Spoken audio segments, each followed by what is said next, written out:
everyone. Today is Monday, March 23rd. This is the Monday Morning Analyst here on MMAfighting.com. My name is Luke Thomas. You may follow me on Twitter at SBN Luke Thomas, and 1,000 other places. Thank you for watching. Today on the podcast, we'll obviously start with UFC Fight Night 62 featuring Demian Maia versus Ryan LaFlare.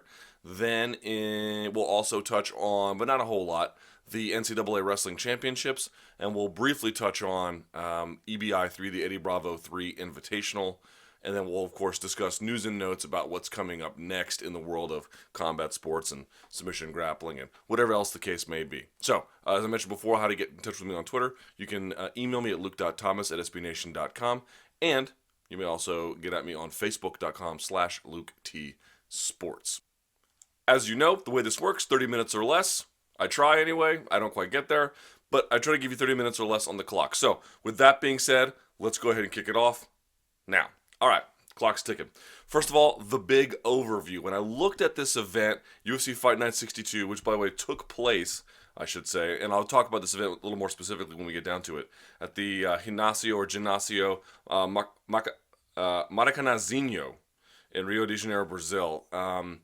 There wasn't a whole lot to take away from the technical side of things, other than, at least not in any new or novel ways that I can describe here for these purposes, except to say what was funny was I had a different engagement in town that night, and so I wasn't able to watch live. So then I went back and watched on my DVR, but I was trying to match what people were saying on my Twitter feed about that event, not the one I was at, but the UFC event, and trying to match it with my expectations, and there was a lot of belly aching. Now, there's always a lot of belly aching on Twitter or social media generally. That's not a particularly novel thing. But what was really striking to me was that when I went and watched the event on Fox Sports 1, it didn't feel like it dragged at all. Now, here's the key. I was fast-forwarding through everything except the fights themselves. Maybe I watched a couple tails of the tape. Maybe watched a couple of post-fight interviews if I knew to key in on one.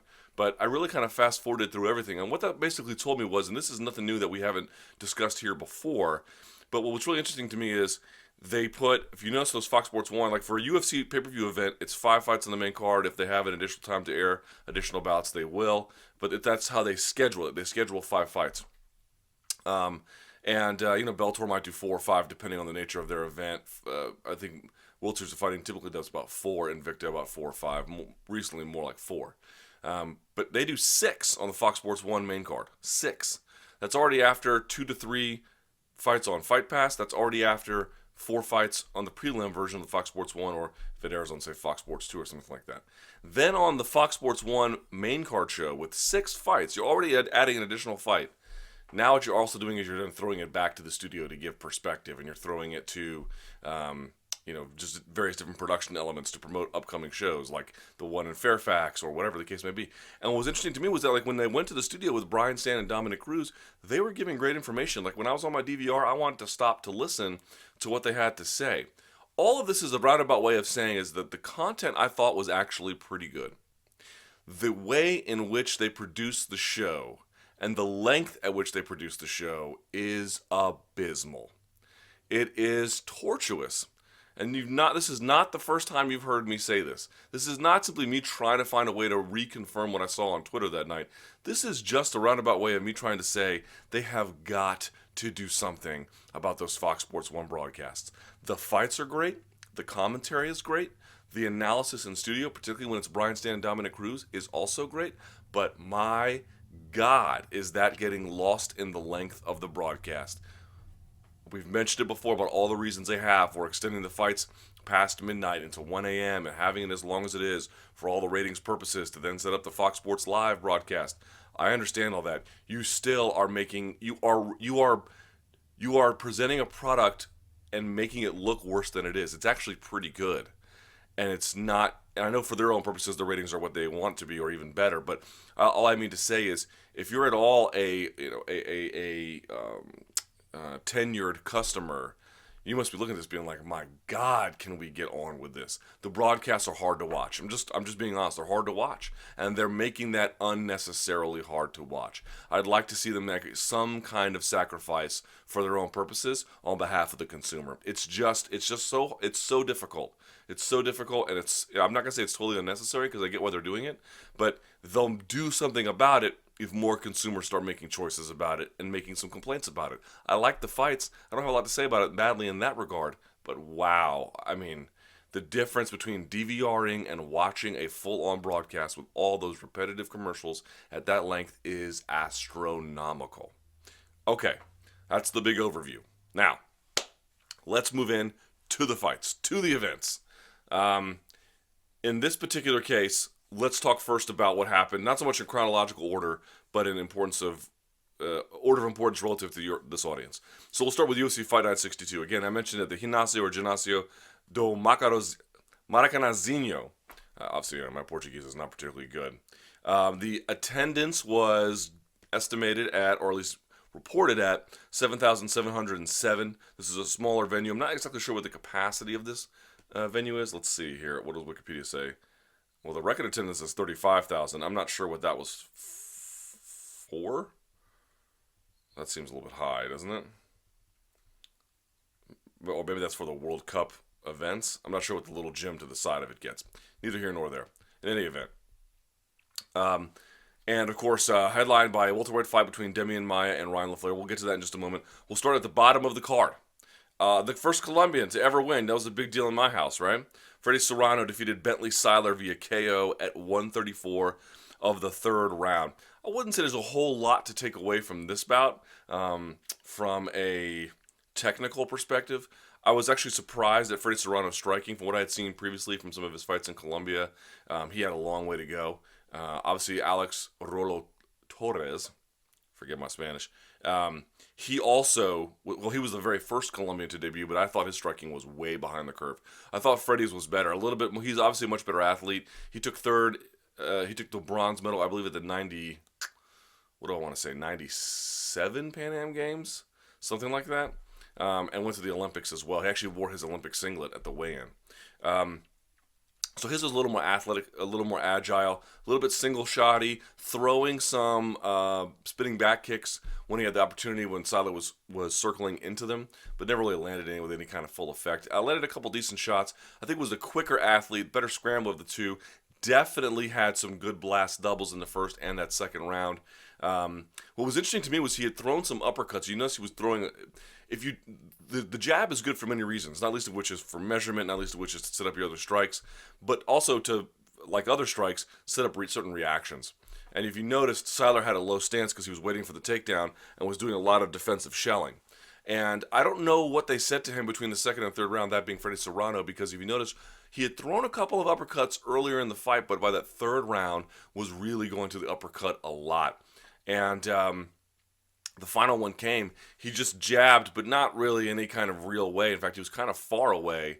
I think he saw Seiler trying to close the distance from far out through the jab just to get enough of the range finding that he needed, maybe also so that he could switch shoulder positions and come up higher with it, threw a rear uppercut and just landed almost perpendicular on him, and then shut the lights out.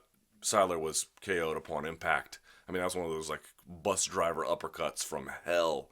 Got him. Bang. Blew him out. I thought Seiler was okay. I thought he did a decent job at least staving off some of the takedowns early, avoiding any kind of big shots.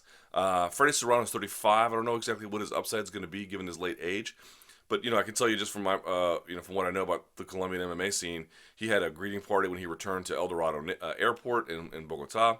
He was on national news that night, or at least maybe the next day. So in any event, this was a guy who, this is what the kind of thing you need. I'd say outside of Brazil, the Argentines have a decent scene. Obviously, Mexico's on the come up as well. But absent those two countries, the rest of Spanish-speaking Latin America really has a long way to go. And yeah, I'm not saying this will change Colombian MMA overnight, but it's just another piece you can add to the composite sketch to help bring about, Spanish-speaking Latin Americans' development in mixed martial arts. Let's see. Christos Giagos, however you pronounce it, defeated Jorge de Oliveira via rear naked choke at 3:12 of the first round. This was actually pretty cool. I'm trying to remember how he moved to mount. I think he had an underhook. Giagos did. He had an underhook. How did he get that exactly? and he recaptured it. I can't remember how he moved to mount, but that was not what I noticed. What I noticed was he eventually had it, almost lost it on a heel hook. A lot of guys will go now to the heel hook if they've been mounted. The Renzo Gracie guys are good about this. They will get you to bump up just to create enough space to then almost like a half single leg X guard. They'll throw the outside leg over the top and then look to heel hook the ankle. Giagos actually took it and then threw it by almost like a pass. And then move right back into mount. That was cool. Can't remember how he captured the mount, but that wasn't what I wanted to focus on because there's two other guys who took mount in a better way. Number one, Gilbert Burns took mount in an interesting way, and then the best mount taking I saw was from Leonardo Santos. We'll get to that in just a moment. But what I wanted to talk about was how he took the back. This was how I liked. So he moves to a high mount. If you're going to put your hips down and flatten, you got to be back. If you want to have your hips up, you should move in tight. Okay, but if you try to sit down on their chest and you're in tight, it's easier. They have so much more of their body and their hips open to move for them to react. And he didn't do that. He actually kept his hips up. Got two hands on the left arm of De Oliveira, moved it across his body as much as he could, and it looked like he was sitting out for an armbar, but he wasn't. He never hooked under the arm. He kept it out here, sat his hips out to the corner, and then rolled Oliveira into the way in which he had already sat, that open space, and then used it to put the other hook in to take the back. That was great. That was really, really great. Aggressive jiu-jitsu. I'm not saying that would work against the better guys in MMA, but it's just nice to see somebody not take the back by just ending up there with punches. You know what I mean? I like someone who muscles his way. When I say muscle, I'm not saying there's no technique, but I mean just physically impose your will on someone. It's like a very wrestler mentality to take the back that way. Had the two hands, pushed it across, almost did like a chair sit, not quite, but sat his hips out just enough so that he could. And you have to hold that arm because if you don't, they're gonna get their elbow down and you're gonna get reversed. But if you can hold it through the motion, and then you can scoot your hips out one more time, you can like do a half shrimp out at a circular angle, you can throw the other hook on top, and that's exactly what he did. Great job by Giagos in doing that. That was for the two fights on the Fight Pass card. We now move to the preliminary card. Leonardo Mafra defeating Cain Cardozosa. 30-26, 30-27, 30-27. Not a lot to say about this one, except that I'd say Mafra has improved a lot. I thought he looked pretty good in this fight. I mean, understanding the level of competition he was going against. Not that Cardozosa was bad, but, not necessarily a world beater. But I thought Mafra had shown a lot of improvement technically, throwing 3, 4, 5 punch or 5 strike combinations. I really enjoyed that. But to me, the lesson of that fight was just the pace and the physicality of Mafra. He just constantly was attacking, constantly. Because if you go back and look, he got tagged a few times in that first round, but he never took his foot off the gas. He was always pressuring. He was always throwing strikes. He was landing to a fair amount. He had a nice, diverse enough arsenal to keep Cardozosa guessing about which way he was going to go, which side, top and bottom, leg or foot. He was going to the body a little bit, and then when they would tie up in the clinch, he was clearly the physically more imposing guy of the two. He had good defensive jiu-jitsu, so he could avoid some of the guard work, the high guard work that Cardozosa was trying to do. He could bang him out on the ground and pound. He was stronger in the clinch against the fence, and he just, you can't point to any one technique. You can't really point to any one guard pass. You can't point to any one sort of dominating moment in the clinch. He was really good at level changing off strikes and getting up under, picking up Cardozosa. What I also liked was when he slammed him, he would slam him at an angle so he could end up in side control. He just did a lot of things right. A great overall performance, but it was one where it was like one guy was going to go in there and say, I don't have a calling card I can look at and say, this is my left hook is going to put your lights out, or my triangle armbar is going to put your lights out. It wasn't that exactly. It was just that I'm going to go in there, I'm going to bang you out wherever we go. And I'm going to positionally advance wherever we go. And I'm going to control you wherever we go. And that's exactly what he did. I was actually really impressed by it. Moving on, Leandro Silva defeated Drew Dober, hee-haw, via guillotine choke at 2:45 of the second round. There's a much longer breakdown that the Gracie Breakdown guys did. Here's just what I would say.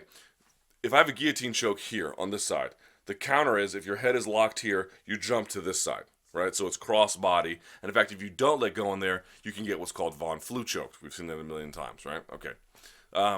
But he didn't quite get all the way across, that being Drew Dober. He got halfway across in the half guard. Now, if you actually watch the Eddie Bravo Invitational, there were some submissions, guillotine chokes. I I think actually from top position from there. So in other words, just because one person isn't quite at a crossbody or hasn't fully achieved crossbody, I should say, doesn't mean you can't get it. But it's really, really hard to do with those MMA gloves. It's hard to do in MMA. These aren't full-on submission grappling guys in full-on submission grappling context. Point being is if you have half guard and someone is trying guillotine, chances are you're just fine. And here's just really the specifics of the matter. If you had noticed, Dober actually took his right arm out and went to cross-face him. So he had his head on the one side and he was cross-facing this side. At that point, Silva had already let go of the grip. The grip was already off, and then he goes to crossface, and then the bout gets stopped. It's so utterly unforgivable. If someone is moving, number one, they haven't been stopped. Number two, if they're cross-facing someone, that means they're taking offensive maneuvers. If you're cross-facing someone, it means you're trying to control them to get the pass. If I control everything up here, if I don't allow your neck to move, if I put shoulder pressure here and it turns your head all the way over, you can't move your hips. That's what that's for. That's what the whole thing's designed for. And that's what he was going for. And I'm not saying he locked it up, but I'm saying that's the direction he was headed. So to stop the bout there is just one of the most ridiculous things I think I've ever seen.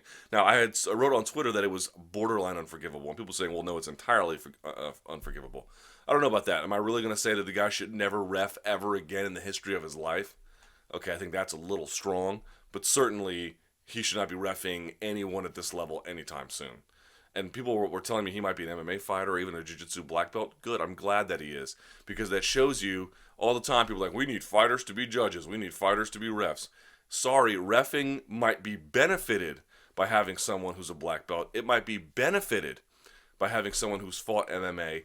That in and of itself is not criteria for doing the job correctly. There are so many other factors that go into it that have nothing to do with it. I would like my referees to have some level of training, but I don't think it's required. I think refereeing, effective refereeing, involves many other skills unrelated to whether your jab cross is good or you have an excellent double leg or you've weathered a storm in a bad fight. Those things might help. I'm not saying they're worthless or irrelevant, but they, in and of themselves, I don't think are requisite experience. Referee training involves a lot of other things other than just having a fighter and saying, no, this time don't be a fighter, just watch two fighters and get in the middle. It's a lot more than that. It's really a lot more than that. But not much more to say about that. I thought Drew Dober's movement looked pretty good, but it's sort of lost in the whole thing. Kevin Souza defeated Katsunori Kikuno via KO punch and 131 of the first round. I haven't seen a dusting like this of a Japanese guy with an antiquated style of fighting since Nick Diaz blasted through Koji Oishi. But there's not a whole lot to this one. Souza was long and lean, and Kikuno had like that open stance here where everything in the middle is wide open, his posture was straight. And what you noticed out of Souza was he would jump in straight and then immediately jump out back and at a right angle. So he was coming out slightly diagonal every time. I think, I'm not exactly sure what he was anticipating, but I watched him circle almost a full rotation on the cage. He wasn't coming in and out as they moved. He would jump in straight and then jump out semi-laterally on the way out. I think he was worried about maybe the right hand of Kikuno or the way in which he was circling. But he was sort of dictating that himself, actually. I think it was the right he was watching out for with Kikuno because he wanted to get just out of the way of it. In any event, he wasn't throwing a lot of combinations. He basically just timed a right hand down the middle. I'm not sure if he was designing a right hand to catch Kikuno as he was dropping his head, or if that was designed to go to the body and he just ate it on the way. It's not quite clear, but whatever the case, listen, if one guy is moving and has a reach advantage and is quicker, and the other person is sort of waiting for them to strike with a wide open, defensive stance, there's not a whole lot to break down there. Dominic Cruz talked about one guy stopping moving, that being Kikuno. He sort of got caught not moving in space. That's part of it too. But really, to me, it was just a matter of time. Like, if you let someone fire down the middle, they're going to land something sooner or later. Francisco Trinaldo defeated Akbar Ariola. This was an interesting fight I want to talk about, too. Across the board, via unanimous decision, 30-27 in all three judges' scorecards. And that would close out. By the way, I guess it aired on Fox Sports, too. I should take that back. Whatever the case may be. Anyway, This fight was interesting to me because they're both jiu-jitsu brown belts, and Ariola did nothing except hold closed guard until whatever the case may be. Here's why that's bad. It's bad for a number of reasons. And I had the reason I was gone was because I had called in some amateur fights out in town. The guard is funny in MMA. Guys, I think, are really confused about what to do with it. The best use of the guard is, first of all, getting back to your feet is essential. But what I would recommend is, I think, listen, Pettis' jiu-jitsu has a liability, which we talked about last week, that it's really just an extension of his striking, right? Where he catches you, bang, you make a poor decision, and when you make a poor decision, you leave openings related to submission opportunities that he then latches onto. But that's where the offense is connected. I'm not saying that holds up as the best form of jiu-jitsu, because it turns out that when you put another guy who's got a more complete game, and Rafael dos Anjos, he can't respond as well. But what I would say, though, is it's that quick strike jiu-jitsu that's successful for a reason, is because extended guard play is just highly problematic. It's just highly problematic. If you can't sweep or submit within the first 30 seconds, get up. I think that's just a basic rule at this point. If you cannot sweep or submit within 30 seconds, get up. Just restart, because you are in a bad way at that point. Now, obviously, getting up is hard to do. And obviously, sweeping is hard to do. And obviously, submissions are hard to do. But if you can't sweep or submit, that should just be the rule in your mind. If you can't sweep or submit within 30 seconds, get up. Just get up.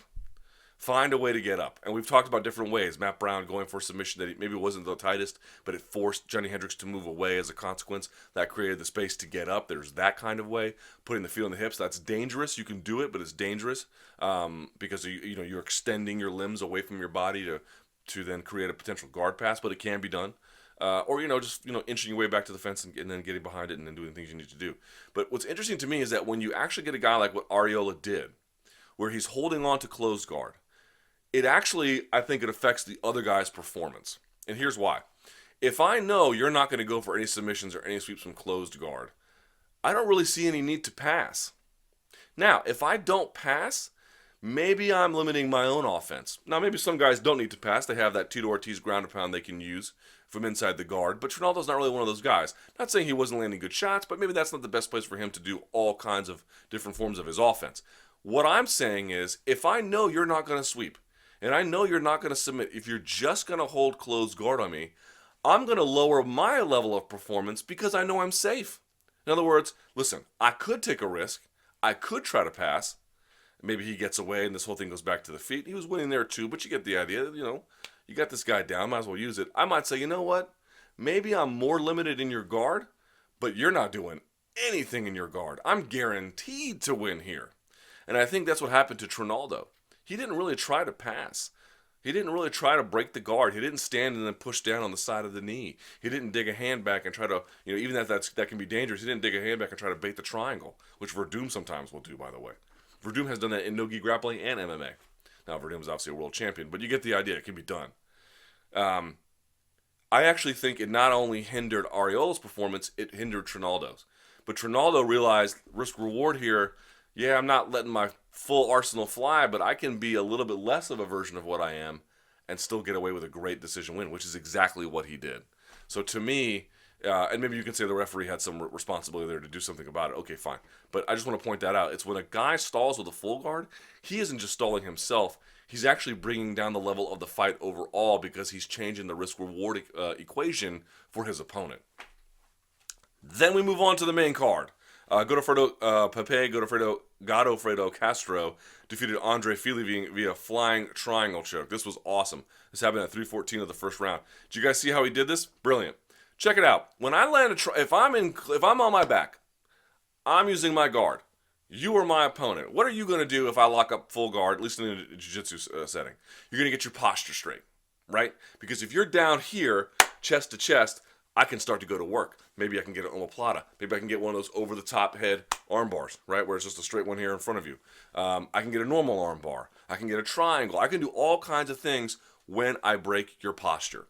But if I don't break your posture, well, there's not a whole lot I can really do. I may have to do a upa sweep or a sit-up guard, or I may have to then just back out, right? Here's the benefit of having someone in the clinch with you. You're chest to chest. Just move them this way. Now what's happening? You are chest to chest. Godofredo Pepe is the cage. Basically, is the same thing as the mat. You have the posture control that you need to do it. You just have to get the flying aspect part up, which he did. How did he do it? On the right hand, he had an overhook, but a deep, deep overhook. You could see his hand come through out the other side of them, of the clinch. How did he do it on this hand? Andre Fili trying to dig for an underhook, lost it, and then what you saw was Godofredo Pepe had the grip here. He then found a way, as they fought, to go here. What did he do? Drove the wrist down with the underhook and then threw the leg over the top. Bang. Got it. And then sat to his guard. And the reason why he didn't get bumped off was because that that overhook was so freaking tight. Now, I don't think his legs broke on the slam either, but it didn't matter.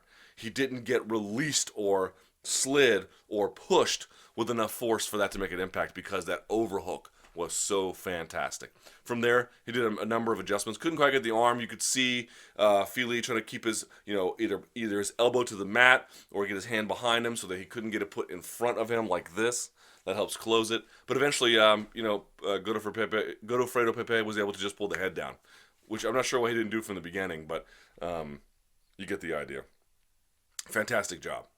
All right, Gilbert Burns, another great submission over Alex Oliveira via armbar. He had a tough fight at first, by the way.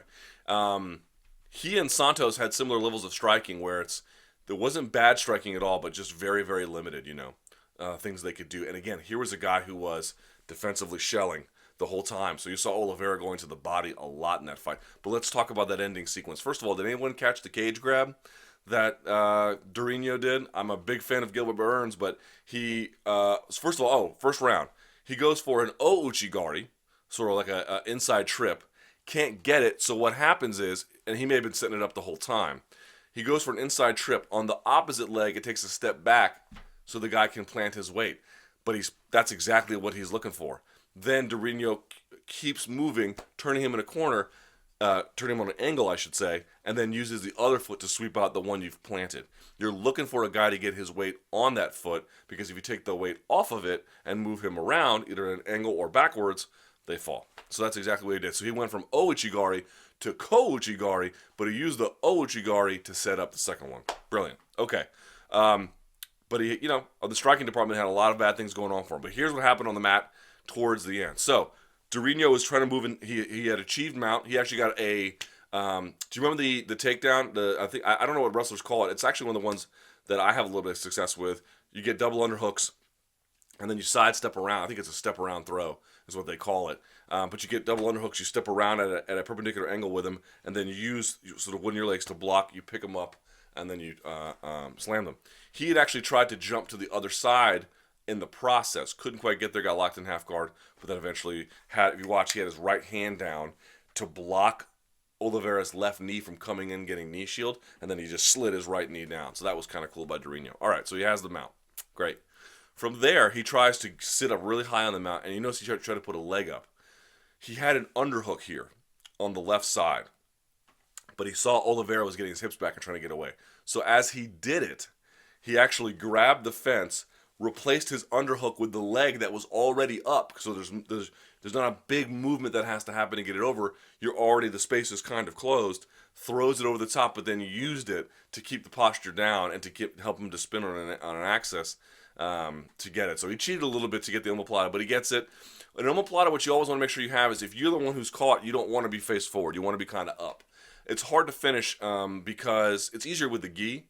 Because with the gi, or in jiu-jitsu generally, because you can get a wrist lock from there, but with the gloves, there's basically no wrist lock. What you want them to do is if you have the omoplata, so you're here and you're turning them, you actually want to create a little bit of space so that they fall flat to the mat. But if they're on their knees and they've got good posture, you're in trouble. So they want to be face forward and down. If you're getting omoplated, you want to be upright. And there's other ways to get out of it. There's actually a pass I learned not too long ago that you can do from there. That's pretty cool if you're the one getting omoplated. Easier said than done. But in any case, there's actually one thing he was doing too. He was trying to prevent, once Burns had locked up the triangle with his legs, he was trying to hold it open. You actually want to pull it close. If someone has their triangle locked, and you want to pull on something, you want to pull it this way. right? Because the muscles in the leg to hold it are really weak, and that loosens up the grip. But that's neither here nor there. That was not what interested me. Burns couldn't get it after setting it up several times. Eventually got almost moved to mount, so let him roll and tried to circle backwards into the mount, or at least side control, and couldn't because his other arm was trapped on the other side. But eventually moves back to mount against the fence and says, "Okay, we're gonna try this one more time." So gets has one leg high behind the armpit, tries to throw the other leg for a triangle. Oliveira sees it, puts his hand right by his face to block it, right? Because if you 2 arms in, 2 arms out, you're okay. Burns decides to still rolls to his back, and this was the moment Oliveira could have gotten out and didn't. I was shocked. So they roll. Burns releases the triangle because he realizes he doesn't have one there. He's going to waste his time doing it, and tries to move into the armbar. And there's a moment where Burns has Oliveira's right. There's a moment where he has his right arm, and Burns tries to lock up the triangle again, or at least the armbar again. But here's the point I'm trying to make. Oliveira is this way. He's got his arm this way, right? And what he's trying to do is, he could have stood. Oops, there's the 30 minutes. I'll make this faster. He could have stood if he'd need to and didn't. But the point being was, there was a moment there where he should have gone back into Burns. If my right arm, someone's trying to submit my right arm, but if their head is to my left, I want to circle into the head. I want to pull my elbow out and around. And what you saw Burns do was quickly put his right leg over the back of Oliveira to control his posture and to keep him there so he could crunch everything back in and get it going again. Eventually, he actually did take one evasive maneuver, hopping over Burns as Burns went belly down, and that was fine. But then what you try to see him do is he tries to go back the other way again to escape it. Burns won't let him, grabs his leg.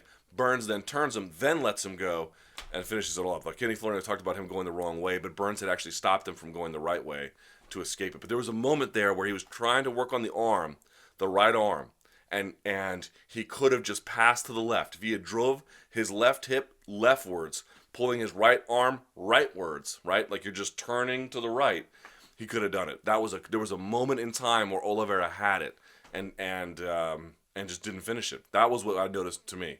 Was Burns tries to lock up the triangle. Oliveira puts the hand on the face. They still turn. After they turn, there's a moment where the guard becomes a little bit loose. Oliveira could have passed back into the left, pulling his right arm out. Didn't. The right leg of Burns clamps down again on Oliveira's neck, and from there, it was all over. All right, we have to hustle through these a little bit here. Amanda Nunes defeated Shayna Baszler at 156 of the first round. I went back and watched this fight a number of times. I don't know if Baszler landed a single strike in that fight, maybe one or two. But what I definitely noticed was there was only one moment where she was the first to initiate a strike. She did 2 double jabs once, both of which missed. But she at least was they were facing one another. Jab misses, but she was the first one to start the exchange. All other exchanges were started by Amanda Nunes, all of them. So she was just able to tee off whatever she wanted to do. Hey, shot to the body. Hey, liver kick. Hey, outside leg kick. So to me, it's like not even a point in breaking down what Nunes did, because she just basically had open season. It was target practice. I'd like to see Shayna Baszler maybe sort of reevaluate what she's going to be doing in her career at this point. She is on a bit of a career slide, to put it mildly. I'll quickly go over this one. Leonardo Santos defeated Tony Martin at 229 of the second round via rear naked choke. Just real quickly, the only thing I'll talk about here is because I'm low on time. So Santos has taken down Martin, and Martin has half butterfly guard. He has a butterfly hook on his left side. If I'm Martin, I'm looking up at Santos. I've got a butterfly hook here, and my other hook is on top. Okay. Santos is just a genius. So he steps over. Is that right? No, I'm sorry. Yes, I have a left butterfly hook here on the left side. Santos steps over the butterfly hook, and in so doing, you see the right leg of Martin come down because he's diving for the underhook to stand. But as he does that, he stops the last potential line of defense so that Santos goes to his right to pass through that one butterfly hook and then drives his left knee uncontested on the other side because Martin was too worried about the underhook.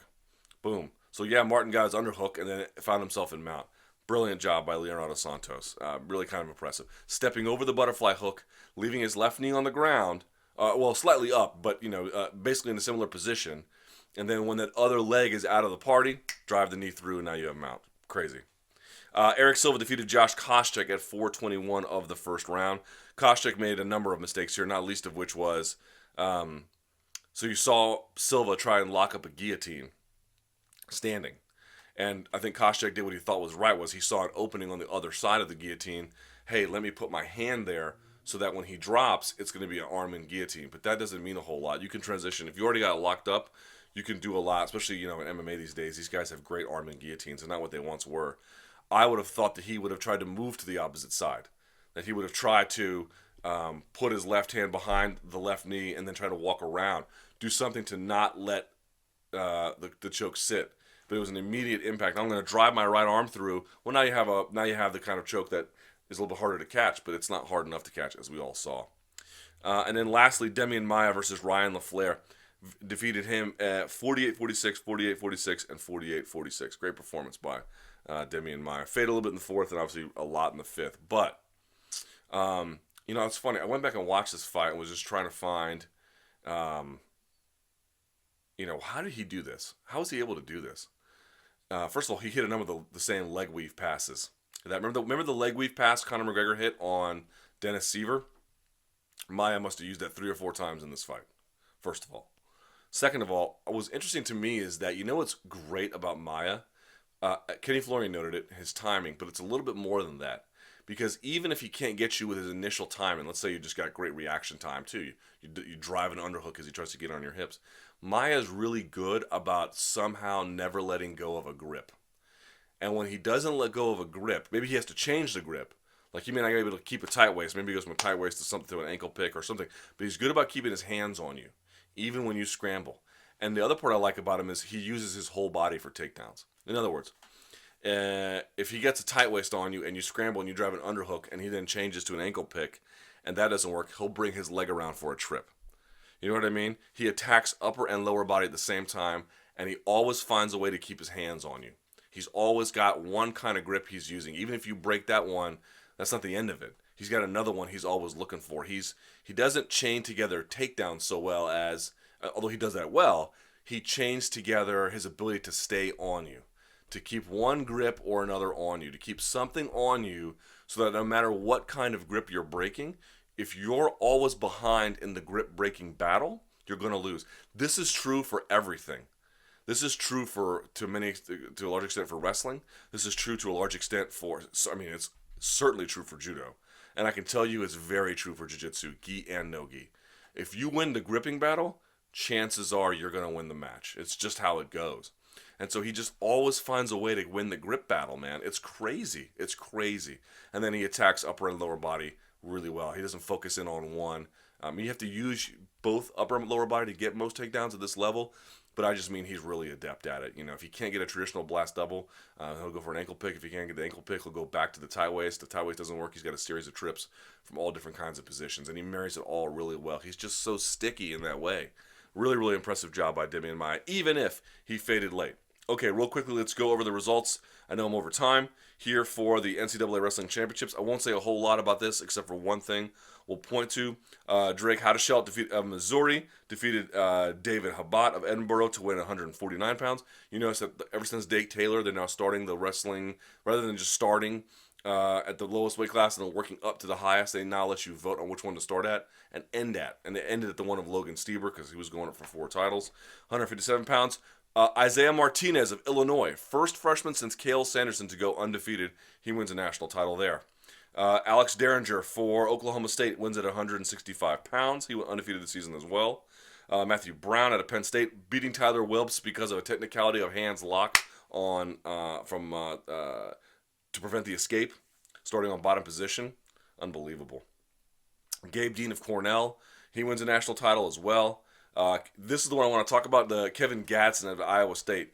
Amazing. So you see Kyle Snyder reach for a single, and what happens is you see Gadsden drive his leg to the floor while pulling up on the underhook. He's already on So in other words, he's already got an underhook on the left side. He's taking his right leg and he's gonna grab behind Snyder's elbow while he drives his leg to the mat. So now when both feet are on the ground, he stopped the single. He's got an underhook on one side and he's got a sort of behind slight overhook grabbing the elbow on the other side.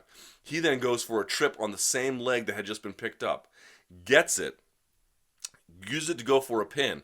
And what I liked was where he had the where he had the underhook, he uses it to hold to get to the mat. Once he gets to the mat, replaces the underhook with his head. So now his head is holding the position to get both shoulders to the mat, and now the free hand blocks the hips from rolling. That was slick. So it's not the turn itself is not that crazy, right? If I've got an underhook on one side and an overhook on the other, I'm going to turn you one way. He blocks the supporting leg, gets it to the ground, but lets go of the underhook to replace his head. The head is on the mat, by the way, completely laying Snyder's shoulders flat, other hand on the hips to block the hips from turning in and rolling. Genius. Let's see. After that, this kid from NC State, he went 35-0. I can never pronounce his name, Gwizdowski. He won last year, I think, as well. Nathan Tomasello out of Ohio State defeated Zeke Moisey. Zeke Moisey was unseeded, and that was at 125 pounds now. 133 pounds, Cody Brewer defeated Corey Clark out of Oklahoma. And then Logan Stieber, of course, becomes only the fourth person ever to win 4 national titles in 4 years. And then last but certainly not least, we move to the Eddie Bravo 3 Invitational. I thought the presentation was fantastic. I thought a guy who impressed me the most, certainly Josh Hindro out of Atos was really good. I also say I thought Karan Darbedian gave Garry Tonon a hell of a match. He looked really good from my impression. Show overall was okay. Not great because of the early seeds. It was so many mismatches. Garry Tonon defeated Eddie Cummings, his own friend. He defeated Karan Darbedian. He defeated, before that, Josh Vallis out of Gracie Baja, Pasadena. And then in the finals, defeated Josh Hinger. So he did a really good job. It was kind of funny. And by the way, Enrico Coco is a guy who defeated a friend of mine. Eddie Cummings beat him. That was pretty impressive. But some of the jiu-jitsu, some of the 10th Planet guys got housed. Richie Martinez and Nathan Orchard lost, I think, in the round of 8. Which is kind of interesting as well. Garry Tonon is just amazing, you know. And that tournament style is really beneficial to him. Last thing I'll say about this, number one, because he's obviously tremendous at no-gi and he has great cardio, so he can go many matches over the course of time. But if you've ever watched Garry Tonon, this is true for gi as well. He's really, really, really good at getting himself out of bad spots. And so what happens is if you in the preordained amount of time, if no one wins by submission, each person starts on the other person's back. And the rules are about who escapes the fastest, or if one person gets a sub and the other person can't get a sub when it's their turn, whatever the case may be. I'm just pointing out that Tonon is lethal in dominant positions, and he's so squirmy and hard to do anything to, even when you have a dominant position. It's not just that he's good at no-gi generally, it's that even the way it works in overtime speaks to the skills that Garry Tonon has. So he's going to be a handful. He's now won he's won both of the ones he's competed in, and of course 2 of the total of the 3. Last note about this real quickly, looking forward, the future, Metamoris announced their card for this week, for the next event. And we'll pull up something else as well. 3 things I want you to look out for this week. Let's see. Hold on just one second. Okay. Real quickly. Metamoris announced their card. So this will be interesting. On the card, Josh Barnett taking on Cyborg Abreu. That should be fun. Going to be a lot of heavy guard play on that one. The key is for Barnett is if you let Abreu invert, you're going to be in some problems. Chael Sonnen versus Renato Sobral.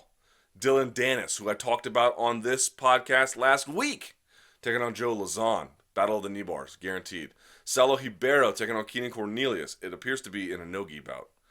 Clark Gracie taking on Roberto Satoshi. That will be back in the gi. And then Jeff Monson versus, we'll see. So that's going to be coming up on May 9th. This week, World Series of Fighting 19. This will feature the return of Justin Gaethje taking on Luis Baboon Palomino. Thiago Silva versus Matt Hamill. Ed West taking on Timur Valleyev. Jake Hune versus Teddy Holder. And then Clifford Starks versus Krasimir Mladenov. And then Bellator 135 is also this week. Do not forget about that as well. And let's see. That will feature Joe Warren taking on Marcos Galvan. That should be a fun fight, actually. LC Davis at bantamweight taking on Hideo Takoro. Francis Carmon versus Guilherme Viana, and then Dakota Cochran taking on Ryan Couture. On the prelim card, not this one's not that great, but there's a couple of ones that are coming up that have better prelim cards. So be on the lookout for those things. Guys, I'm out of time. We got to go. I'm way over. You know how this works. You can email me at luke.thomas@sbnation.com, facebook.com/LukeTSports, and of course, at SBN Luke Thomas for, well, there's no for anybody else. But thanks everyone for watching. I appreciate it. And until next time, enjoy the fights. Bye, guys.